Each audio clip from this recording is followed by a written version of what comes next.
Hello guys, andito na tayo uli sa buhay natin ulit sa MTR ko. Yan guys, pakikita ko lang sa inyo no na yan, nag-on na siya, 'di ba?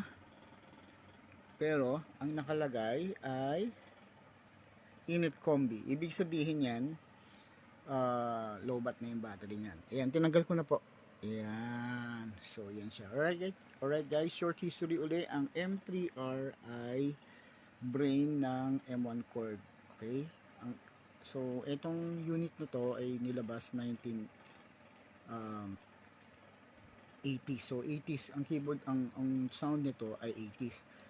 So, binili ko to kasi maraming sound nito ang ginamit ng mga sikat. Like Madonna, Quincy Jones, Queen. Yan, yung mga sikat. Kasi marami pang iba.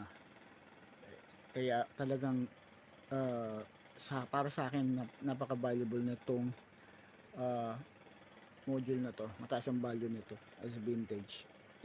Dahil sa ang M1 cord ay pinaka maraming sale sa history, no? So ito yung brain nga lang niya. Kasi mahal nun, di naman ako bumili ng M1 cord. Mahal ang M1 cord ng panahon na yun. So module lang ako.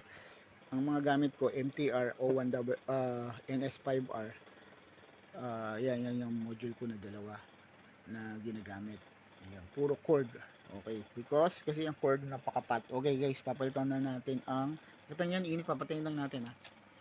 Ayan, meron akong nabili ng mga battery noon. Nag musical director ako sa church, so nag-iipon ako ng mga battery. Ayan, may stock pa ako. Yung isa 88, yung binili ko yan, no? So mura lang, 88 pesos. So meron pa akong stock, so tatry kong ikabit uli. Ito siya, tinanggal ko na. So ikakabit na lang natin. Ayan, nasabi ko, napakaganda, plug and play. Let's plug and play. Ayan, naka-plug and kakabit ko na.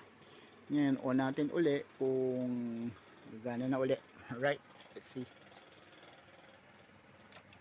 Ayan, naayos ko na rin yan. Na-fix ko na yung stock up na yan. Alright. Let's see. Guys, ito yung aking M34 na cord na module. Vintage na siya guys, no. Tagal kong hindi nagamit, so ayan ang nangyari.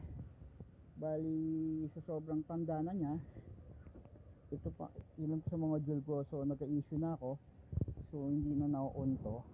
Ngayon in-repair ko lang, binuksan ko guys. Ayan, yung on-off switch nag-stack up, so anong nangyari, bumalik ko na pala dito. So guys, sinuwid ko lang yan, bumalik ko yan paano na ganon. So inalign ko lang yan, gumagana na ulit on off.